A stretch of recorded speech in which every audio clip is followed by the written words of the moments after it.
Sejak serangan Hamas ke wilayah selatan Israel pada 7 Oktober 2023, para pemimpin Hamas mengakui bahwa serangan balasan Israel telah menimbulkan kerusakan yang sangat berat.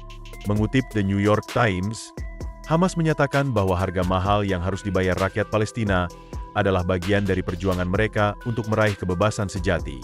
Dalam sebuah wawancara, salah satu pemimpin Hamas menegaskan bahwa tujuan utama mereka bukan untuk mengalahkan Israel secara langsung di medan perang, karena perbedaan kekuatan persenjataan yang begitu jauh membuat kemenangan militer hampir mustahil.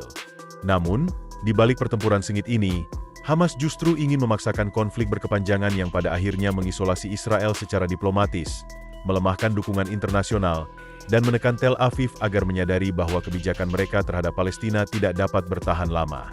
Pemimpin sayap militer Hamas, Isdin Al-Haddad, baru-baru ini menegaskan bahwa jika tidak ada kesepakatan terhormat untuk mengakhiri perang, maka konflik ini akan berubah menjadi perang kemerdekaan Palestina. Pejabat intelijen di Timur Tengah menambahkan bahwa para pejuang Hamas siap mati syahid demi kebebasan Palestina, dan mereka akan terus berjuang sampai ada kesepakatan yang memungkinkan Hamas tetap memegang kendali di Gaza. Perang yang hampir berlangsung 2 tahun ini telah menewaskan lebih dari 60.000 orang di jalur Gaza, meninggalkan luka mendalam bagi kedua belah pihak, serta membayangi masa depan dengan ketidakpastian besar. Selain aspek militer dan politik, konflik ini juga menimbulkan krisis kemanusiaan yang semakin parah. Blokade dan serangan yang terus berlanjut membatasi akses warga Gaza terhadap kebutuhan dasar seperti makanan, air bersih, obat-obatan, listrik, dan layanan kesehatan.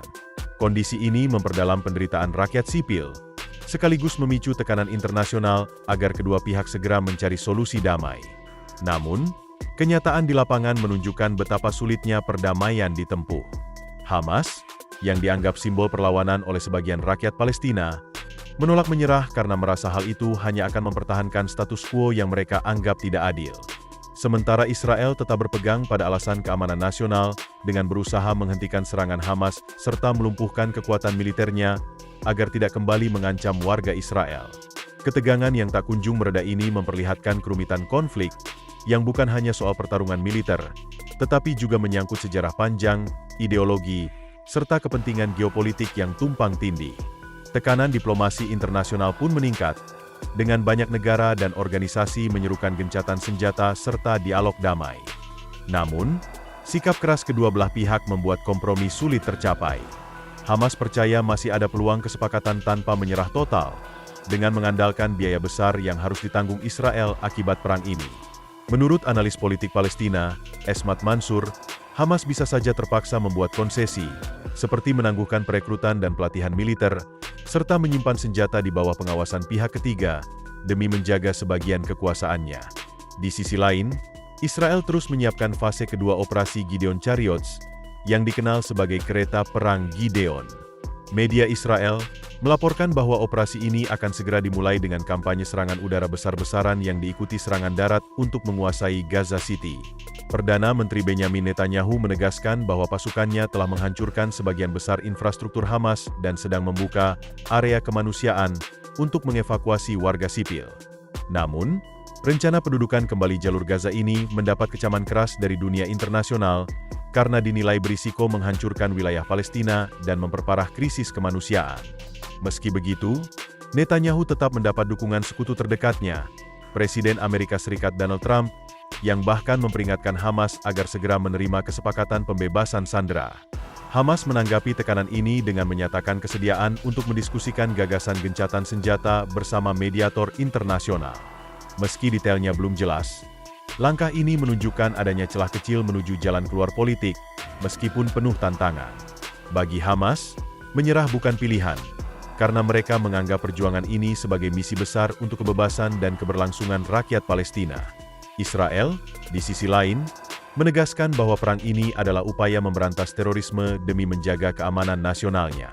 Situasi ini menggambarkan konflik yang sangat kompleks, penuh ketegangan, dan tidak hanya ditentukan oleh kekuatan senjata, tetapi juga oleh pertaruhan politik, diplomasi, serta harga kemanusiaan. Ribuan warga Gaza kini terpaksa mengungsi, sementara kota-kota mereka berubah menjadi puing. Komunitas internasional mendesak gencatan senjata segera diterapkan, setidaknya untuk membuka akses bantuan kemanusiaan. Namun, Gencatan senjata yang rapuh dan mudah dilanggar menunjukkan betapa rendahnya tingkat kepercayaan antara Hamas dan Israel. Dalam kondisi ini, konsesi politik dengan pengawasan pihak ketiga dianggap sebagai salah satu jalan yang memungkinkan, meski penuh risiko. Mediasi eksternal pun semakin dibutuhkan agar tercapai solusi yang tidak hanya menghentikan perang, tetapi juga membangun fondasi perdamaian yang berkelanjutan. Tantangan terbesar terletak pada penyatuan kepentingan keamanan Israel dengan aspirasi kemerdekaan Palestina. Tanpa kompromi, siklus kekerasan dan penderitaan akan terus berulang, mengancam stabilitas kawasan, serta masa depan jutaan orang yang hidup di dalamnya. Selain aspek militer yang terus meningkat, dinamika politik di balik konflik Hamas-Israel juga semakin rumit. Dukungan Amerika Serikat kepada Israel menjadi salah satu faktor utama yang memperpanjang eskalasi perang. Washington berulang kali menegaskan hak Israel untuk membela diri, meski banyak pihak menilai bahwa langkah militer yang dilakukan Israel justru berlebihan dan melanggar prinsip kemanusiaan. Dukungan politik dan militer ini memberikan kepercayaan diri kepada Israel untuk melanjutkan ofensif besar-besaran, sekaligus mempersempit ruang negosiasi dengan Hamas. Namun, di sisi lain, tekanan diplomatik dari negara-negara lain semakin meningkat. Uni Eropa, PBB, serta sejumlah negara Timur Tengah mendesak agar gencatan senjata segera diberlakukan demi menghentikan penderitaan warga sipil Gaza.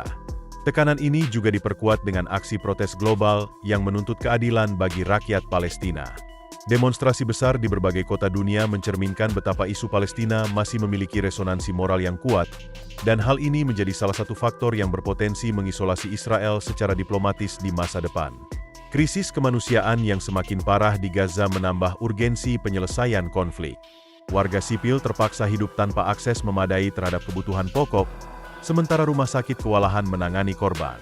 Laporan terbaru menunjukkan meningkatnya angka kelaparan, penyakit menular, dan trauma psikologis yang dialami anak-anak akibat perang yang tak kunjung usai.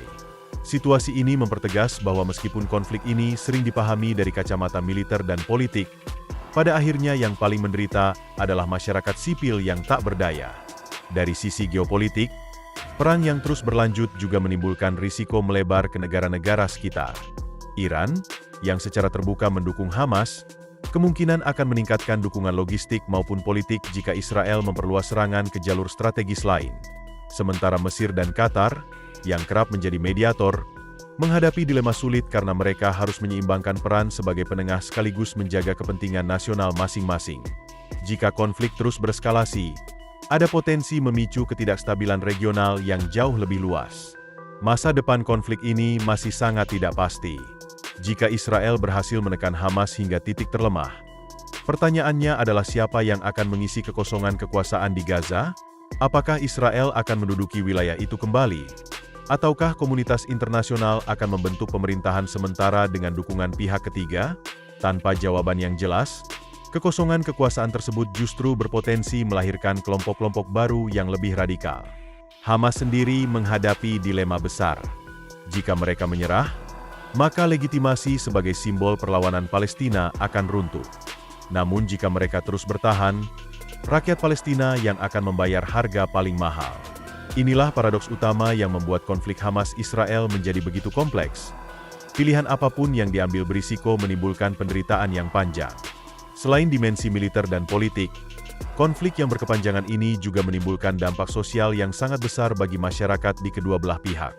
Di Gaza, ribuan keluarga tercerai-berai, anak-anak tumbuh dengan trauma mendalam akibat suara ledakan dan kehilangan orang terdekat. Generasi muda Palestina banyak yang kehilangan akses pendidikan, kesehatan, serta masa depan yang layak. Situasi ini sangat berbahaya karena rasa frustrasi dan keputusasaan justru bisa melahirkan bibit-bibit perlawanan baru di masa depan, yang membuat siklus kekerasan sulit dihentikan. Bagi Israel sendiri, meskipun kekuatan militer mereka unggul, konflik berkepanjangan membawa tekanan psikologis bagi warganya. Sirene roket dan ancaman serangan mendadak dari Gaza membuat masyarakat sipil Israel hidup dalam kecemasan. Pemerintah Israel menggunakan isu keamanan sebagai alasan utama melanjutkan operasi militer. Namun di dalam negeri mulai muncul suara-suara kritis yang menilai bahwa perang tanpa akhir justru bisa merugikan stabilitas dan citra Israel di mata dunia. Strategi jangka panjang Israel tampaknya berfokus pada melemahkan Hamas hingga titik terendah, dengan menghancurkan infrastruktur militer mereka dan menutup jalur suplai senjata. Demikian pembahasan kita kali ini tentang konflik yang masih terus berkobar antara Hamas dan Israel. Situasi yang semakin kompleks ini menunjukkan bahwa peperangan bukan hanya soal militer, tetapi juga menyangkut masa depan, kemanusiaan, dan keadilan yang terus dipertaruhkan. Semoga dengan memahami dinamika yang terjadi, kita bisa melihat betapa pentingnya perdamaian dan solusi jangka panjang yang adil bagi semua pihak. Terima kasih telah menyimak video ini. Jangan lupa dukung terus channel Jejak Amunisi dengan cara like, share, dan subscribe agar kami bisa terus menghadirkan informasi terbaru untuk Anda. Sampai jumpa di pembahasan berikutnya.